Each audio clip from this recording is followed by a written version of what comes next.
Hello everyone, welcome back again to the NPTEL online course on research methodology for planning and architectural studies. So in our last lecture, lecture number 19, we discussed about type of surveys that we use for our own planning and architectural research, and we discussed the in part 1 different types. In addition to that, as I promised earlier, that this particular lecture also will cover some of the very important and common survey technique. So let us understand those types of survey and the advantages and disadvantages of those surveys in this particular presentation. So we are starting lecture number 20, which titled types of survey part 2. Now in this case, definitely it is a continuation of the previous lecture. So we will learn some more types of survey and then we summarize our understanding. Now one particular type is called participation survey, right. In the past, type of survey mostly we discussed about observation survey. So where there is no such kind of participation of the respondent. There the researcher observed in different way. It may be under controlled environment, it may be something involving into that group. We have discussed this with respect to that tourist satisfaction. So I think you have understood all those points. So now compared to that, this is something which is like participation survey, where in a participation survey individuals actively engage and provide information about their experience, behavior or opinions. It's not that researcher is portraying something or by observation will conclude something. So in this case, the individual will give and is free to share the information, but that may be in a structured way, or that may be something open ended, that may be through questionnaire. So that may differ, but here we are including the respondent, the participant. This involvement is typically voluntary. So in such cases we don't force someone to take part into the survey. So that's why something it always like requesting to take part. And then that's why many a times we find that there are much more of rejection of taking part in your survey. So for that, response rate is very low in some of such studies where you go for this kind of participation survey. So it may take various forms, such as responding to a questionnaire, that you have a set of questions that you prepare and then you ask the participant to answer it. Now it may be open ended, that you just simply ask some kind of qualitative data, or maybe you just make it open ended, that you ask the viewpoint that okay, how do you think about this particular tourist place. So it one may express in one or two lines, one may express in say 100 lines, or one may express in a different way, describing directly to your question, or maybe giving some other answers. Or else it is very confined, that okay, give your satisfaction towards that particular place, the place you have visited. So then it is much more confined and a closed questionnaire. So that way, like each of them definitely having some advantages of going for open ended or close ended questionnaire. So definitely for that we are going to discuss it in one particular lecture, that advantages and disadvantages of those kind of questionnaire.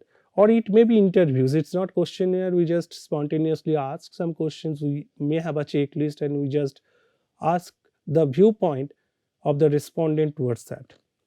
Or it may be something like participating in a interactive sessions. So in that case it is not one to one, maybe a group of people, we go for a focus group discussion, or we just make a debate on certain topic to understand that okay, the viewpoint. Now advantages, it allows researchers to gain insight into their perspective and subjective experiences. So in such cases, whenever we go for such kind of participation survey, and mostly in that cases, like we try to understand their viewpoint, their experience, their satisfaction to a certain commodity or certain factor. So in such way we also know some sort of subjective aspect of that particular research, that how people think on this. So that is something the advantage of participation survey. And then especially for the planning and architecture, whenever we go for such intervention, like whether maybe it is a state design, a urban design problem, or maybe it is something like making certain kind of development, infrastructure development and all. So if we want to take the confidence of the user, so definitely the public participation in that process very important, and in that case we can take the viewpoint as well.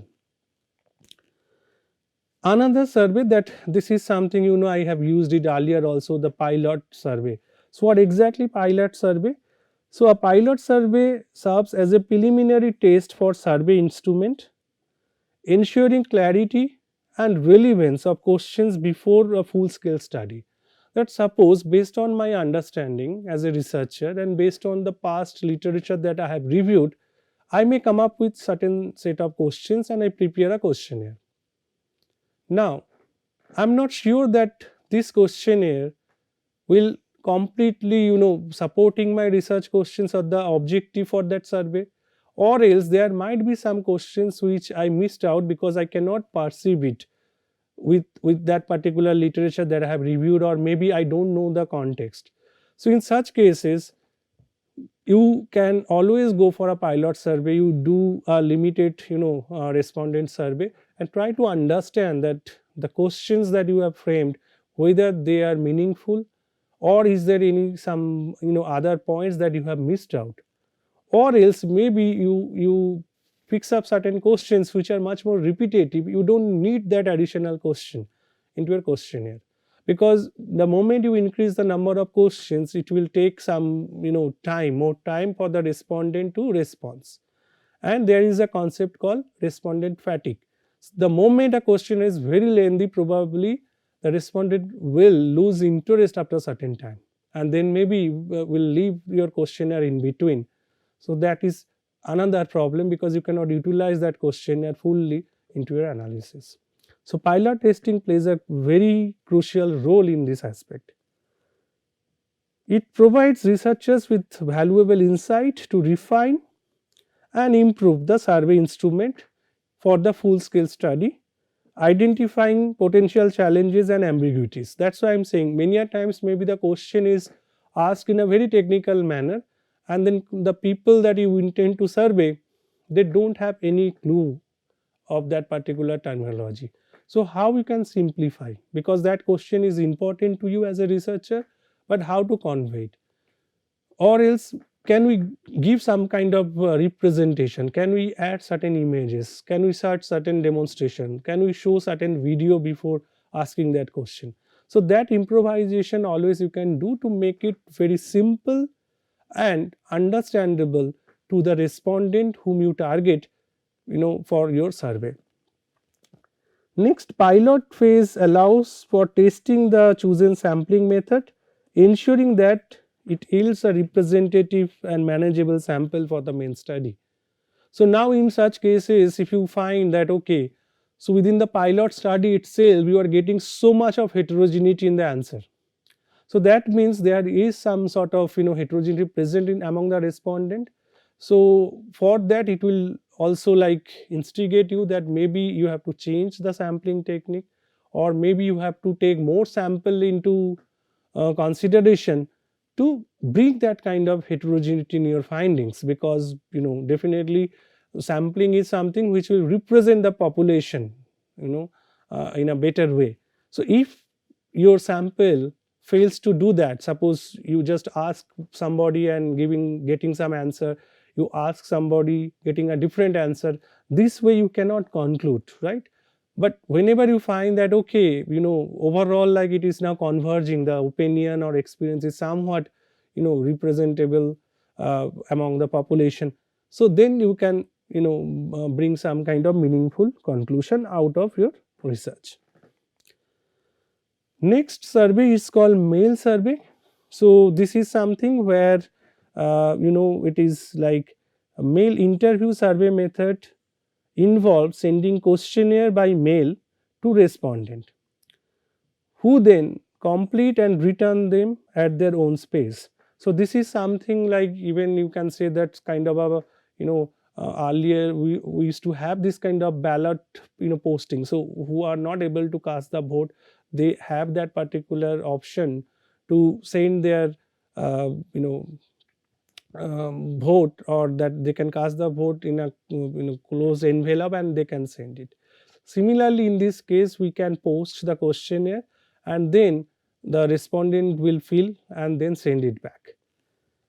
This approach is cost effective and allows participant flexibility in responding. So that means it is as because like it is something like you request, you send the email, and then probably the respondent will look into it and they can fill at their own space.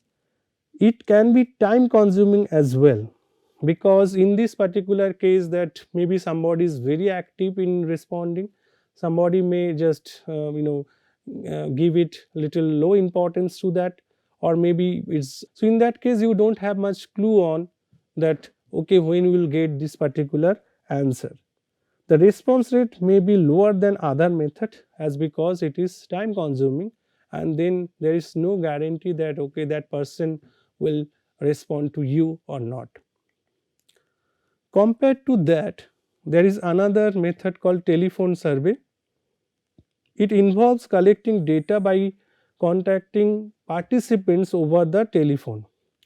This approach offers a balance between cost effectiveness and the direct interaction. The moment you have direct interaction, always it will add the value. Based on my own experience, what I can share that many a times, like we design questionnaire online. Nowadays it is very much available. You can use the Google form, you can use certain other paid platform like SurveyMonkey or any Survey Pro, etc., etc., and then you can circulate through your known community through WhatsApp or maybe different kind of social media.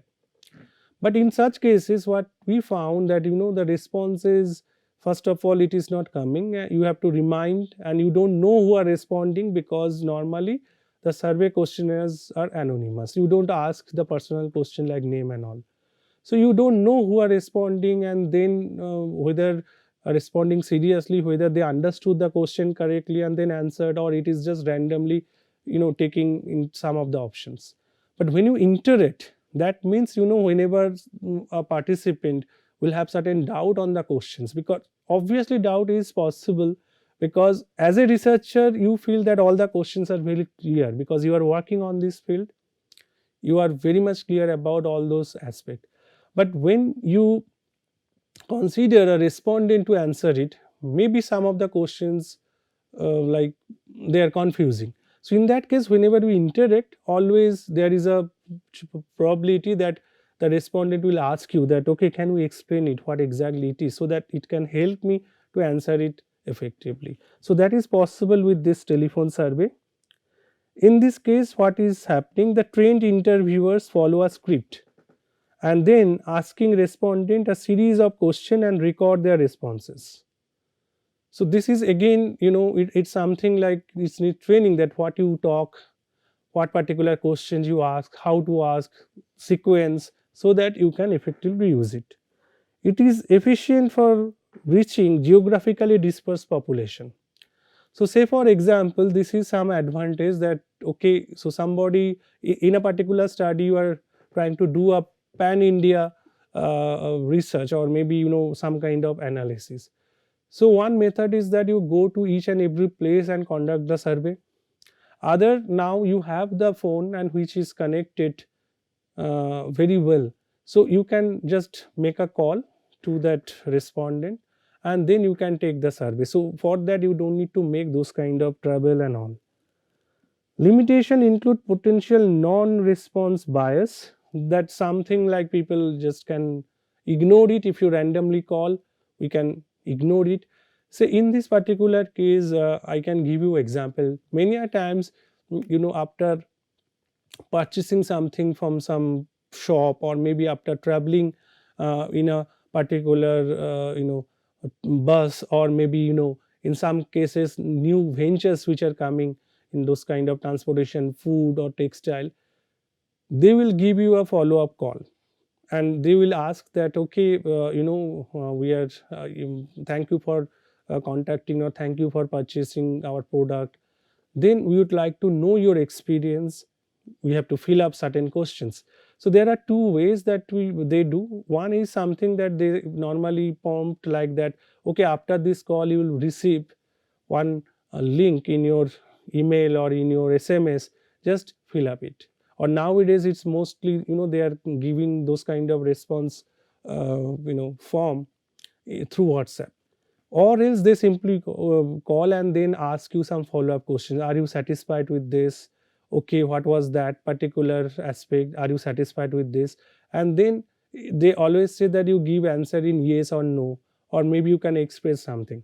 So in such cases, like definitely when there is some sort of such call, we just ignore it. We just receive the call and then cut that, okay, I'm not interested. So that is something, non-response biases, as well as the exclusion of individual without telephone. So this is something, probably nowadays you can think that everyone has the mobile phone and access, but still, like, we cannot say it is 100%. So that means whenever we adopt this kind of technical survey, or maybe the survey through telephone, so that means there is a possibility that we exclude the individual not having the telephone connections. This is also very interesting, and then this is called IVR, or interactive voice response survey. So in this case, IVR method employs automated telephone system to interact with the respondent, gather information and record the response. Participants navigate through a series of pre-recorded prompts using their telephone keypad and comment. So it is something, whenever you try to contact. So say for example, you want to contact the customer care for any telephone related issue or network related issue. So always they are giving some kind of pre-recorded prompt. So to listen in English, press 1, listen in Hindi, press 2, or else after that to know about your balance, press 1, to talk to our customer care executive, press 9. So this is something, only with the key pad of your phone you can do that, and through that things are happening. Now maybe you can book different kind of services through this IVR method as well. It is efficient for large scale survey because it is, again, you don't need any trainer. It is a pre-recorded and prompted options that one is to ensure, and then also it is cost effective means of data collection, because the moment you involve more manpower, then it will take time as well. Whenever it is pre-recorded, so it can better work. This method is limited by digital literacy. So that means something, somebody does not know how to use it, so then we cannot take survey for such kind of cases. So that's why this is one limitation of this, or like telephonic survey or maybe IVR survey. Face to face interview, in my opinion, there is no better option than go for face to face interview, because there is a interaction along with the questions and answers that interact and get. You always will have the opportunity to study the body language, the experience, the feeling that you want to capture in some of the studies. It involves direct personal interaction between a trained interviewer and the respondent. This method allows in-depth data collection through real-time dialogue and fostering the rapport and then the trust. So in such cases, you can understand, you can also give a feeling that, okay, your response is very important for us. So you will make the respondent feel happy about it, or maybe give some confidence that, okay, you are also an important part of my research by providing that information. Interviewers follow a structured or semi-structured questionnaire, where, like, you can have some open-ended question, you can have some close-ended where you give options, and for open-ended it is just one can answer in any way. adapting to respondent context and providing the clarification as needed. This is very important that face to face interview, you can always clarify the doubts that one may have while responding to your questions. It can be resource intensive due to travel and personal cost. Obviously, it will involve cost, and the quality of data may be influenced by interviewer bias. So, one thing is cost, other thing is that the time, the travel, etc. But additionally, what you can have, that is the interviewer bias. So, many a times, like when you give a questionnaire to a respondent, so respondent will read, anticipate, understand, and then answer.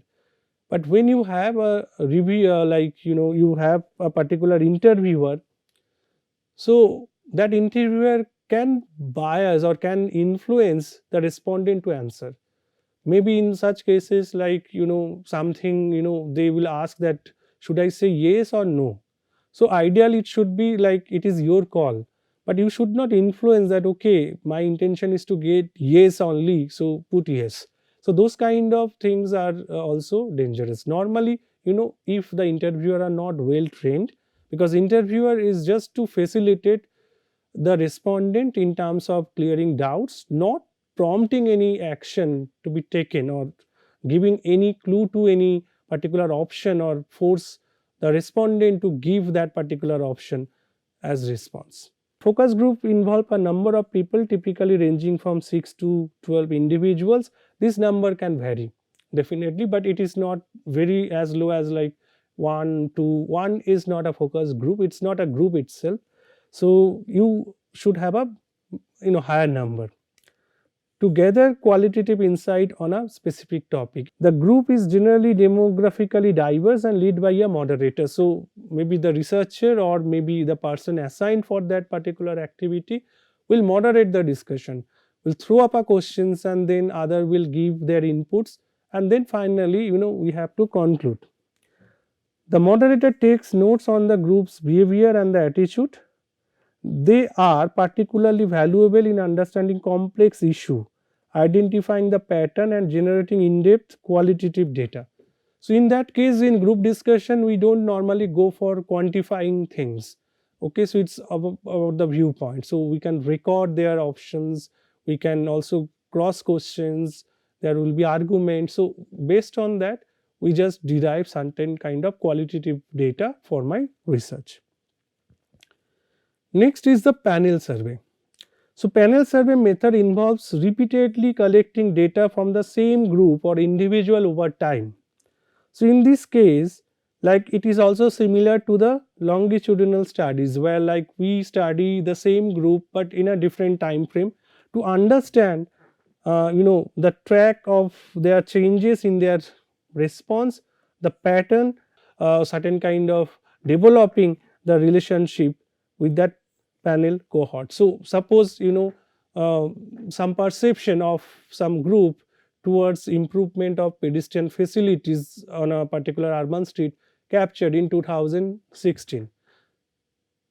We again go for same group and try to understand the perception after certain changes. Maybe there are certain new interventions that have been implemented to improve the facility, and now we are trying to understand their perception. So you can see the pattern, the changes, or maybe there are something more inside that may come up with next time interaction. So that can bring certain clarity. Then attrition, panel fatigue, and the maintaining the representativeness of the sample are challenges. So in this case also, like obviously this is good to know temporal changes in the behavior, but many a times people may refuse after certain time that why all of a sudden like me being questions after certain time. So maybe there is some sort of panel fatigue or respondent fatigue on that. And then the representativeness. So whether like if you only consider one particular group, maybe it is a biased decision and then it is continuing. So that we need to look into. Now coming to the next one, where we can go for this internet survey or online survey, is very common nowadays. So it is conducted online offer a versatile and cost effective method for data collection. Why it is cost effective? Eliminates the expenses related to the printing of the paper based questionnaire, postage for mailing, or manual data entry. So, even if we ignore the first part, when you collect the information, these are individual, say 2-3 pages, but for analysis you have to do the documentation. So, this is very important. So, for such kind of cases, like definitely in internet survey, automatically whenever somebody fills like the data, it will be stored in a database, and then probably if you design your questionnaire accordingly, so that database can directly be used for the analysis, or maybe little effort to be made to make it, make it easy for your analysis or the input that you need to give in your statistical model. Real time data collection is possible, like it will also come up with a date stamp and time stamp. So, this is something useful, because this will also give you the how much time that the respondent took to fill it up. So, that can also give some kind of hints about the seriousness of the questionnaire filling. Say for example, a questionnaire is subject to be filled within 5 minutes or 10 minutes. If a questionnaire is filled in, say just less than a minute, so that means probably people have not gone through all the questions. It's not possible to read all the questions in less than 1 minute, or else somebody took it like 2 hours to fill it up. So, that means there is interruption in between. So, that can give you some kind of direction to select or remove that questionnaire. The quick dissemination of the internet survey facilitate the collection of a substantial volume of response with a short period of time, but like without knowing the person. So, if we email to the known person, then we get the record if we ask the email ID and other thing. But if it is open ended, like I just circulate it through the social media, and then I am having no control on the sample, the way it is coming to me. So, for that will be certain challenges. Next we have computer assisted telephonic interview. So, in this case interviewers use computer software to conduct telephone interviews. The software assists in questionnaire administration and data entry. It enables efficient data collection by automating the dialing process and managing the call list. So, this is also useful, but in this case along with the manual telephony, computer assisted technique is used. It is cost effective method, and then definitely it is also applicable for a large scale survey. The computer is giving some sort of hand holding to your survey. The complexity of questions may be limited in a telephone interview due to potential respondent fatigue and then distraction. So, if your questionnaire is very lengthy, then after some time you say that I have work, I cannot answer, or you simply disconnect. So, this is the limitation. Computer assisted personal interview, in this case also, like will send the interviewer on field, but use the electronic devices such as tablet or laptops to administer the questionnaire. So, in such cases what is happening, through which the data entered is also automatically will go to a database. You do not need to do the manual data entry afterwards. So, it allows immediate data entry and reducing the time between collection of the data and the analysis. It can include multimedia elements like images, videos to make the questionnaire clear. That is why I am saying that sometimes to explain certain technical terms you need to demonstrate with certain illustrations. So, that is possible with this. And as because it is like can be designed dynamically, so at a stage people will not also see that okay there are too many pages, and that may take time. It requires initial investment in electronic devices, which can be some costly thing. So, maybe when you say a printing of a 2-page questionnaire, maybe it is just like 2 to 4 rupees, but purchasing a tablet maybe it will cost around 12,000, 14,000.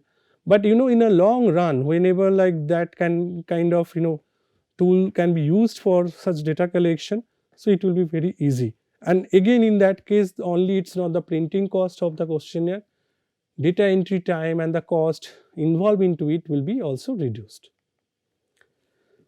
Other one is the computer assisted web interviewing. So in such cases, you don't need anyone to personally go. In this survey, it utilizes the online platform. So participants respond to a survey question through web based interface, and the process is facilitated by a computer software.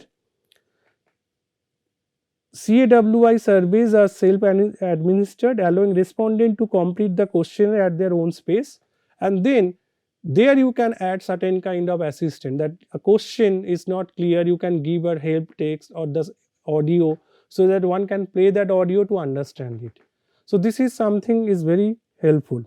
It can reach a wide range audience and collect data swiftly, but there are limitations related to the digital literacy. So all this digital way of collecting information or survey is limited for that. If that is not having the access, so there will be some sort of issues where it is self administered.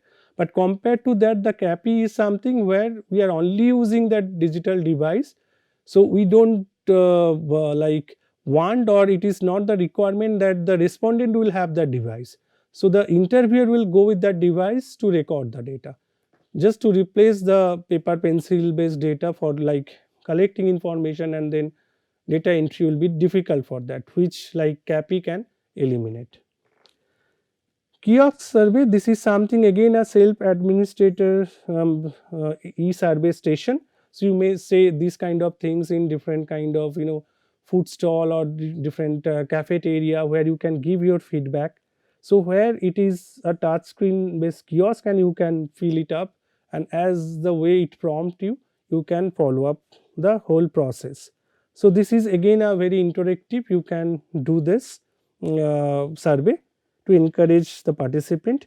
Kiosk survey are efficient for quick data collection in high traffic areas and commonly used in satisfaction assessment like visitor feedback and all. Very short survey, but it is very effective. You don't need to deploy anyone to collect it. Social media survey. So it is some fact that okay, more than 3.5 billions people will be using social media worldwide, and then it is almost like 4.5 billion in 2025. So social media like Facebook, Twitter, Instagram, these are different platforms where we will have a quick circulation of your questionnaire. So you can use QR code or some kind of short URL, so which can give access to your questionnaire and you can use it. Researcher creates survey that users can access and respond within the social media environment. You can also create those kind of questions. In some of the cases they have those kind of polls option or questionnaire in that media, or else you can share your QR code. This method allows for dissemination and rapid collection and tapping into diverse demographic very quickly, because nowadays people are getting used to this particular survey. QR code survey, in this case the respondent can scan the QR code with their smartphone, directing them to an online survey. So nowadays QR code is very common, like we used to pay through UPI through QR code. So it is redirecting to that particular link. So similarly, if you have a questionnaire made in a digital format, you can create the QR code very effectively with the open source platform, and then you can put it with certain kind of basic instructions. So one can scan it and can link go to your particular survey. This approach offers a convenient and quick way for individual to take part into the survey, especially in public space, or on a printed materials you can use this particular survey. Mixed mode survey. So in this case, utilizing a combination of data collection mode offers a chance to address limitation for each and individual. So in such cases, what we do, let's respondents select their preferred data collection mode. They can give a choice which is flexible and respondent friendly alternative. For example, the elderly person are known to be cooperative when interview are face to face, So one might consider approaching the elderly face to face using an online interview of the young people. So we conduct both. One is face to face interview, where like they are not very much familiar with the digital platforms. We can go traditional face to face interview, where the young generation, where they have a good reach and good hands on this social media or the online platform. So we can do the online survey simultaneously. So here it is a mixed mode survey. So with that we conclude. So here we discuss different types of survey that we can adopt. There are limitations where we see that if you go for certain kind of telephone survey or maybe a digital way of surveying, so the advantages, you can very in quick time you can reach to a larger audience who are connected to the social media. But again the biasness will be there, you have less control on the overall sampling, or maybe the limitation of the face to face survey or paper pencil based survey. It is cost effective, there will be cost involved in travel of the interviewers, or maybe the combination. So depending on the need, depending on the budget, depending on the purpose and target group, we have to decide the type of survey, and then we can conduct our survey effectively. Hope this particular discussion is definitely going to give you some direction that for your research that you are planning to do the survey, which method will be useful. So if you have some more questions, then please write to me in the forum. I'll answer you with certain example case studies, the method that we have used in our research. In our upcoming lectures also, when I'll show you some case studies, then I'll also mention about those kind of survey technique, or the mode of survey that we have considered, and also we shared those kind of experiences that initially what was the issue, and in some cases we had to change the survey type because of certain the point that I have discussed, that online survey is not useful for that particular target group. So we had to shift it to some kind of computer assisted personal interview. So I'll share all those insight and the experience of our own research and all, and then definitely that will help you. So with that, these are the reading materials. Then with that we'll move to our next lecture, that is on lecture number 21. This is determining the sample size, another very important topic of the research, where we have to go for survey and we need sample. Okay, even if it is not going to the on field survey, it is testing of a material, then also the how many samples will be adequate. So we'll be discussing that in our next lecture. Till then, thank you for joining the course. Hope you are enjoying the course, and then you are following all the discussion. And if you have any doubt, let me know. I'll try to answer to best capacity possible from my side. Thank you.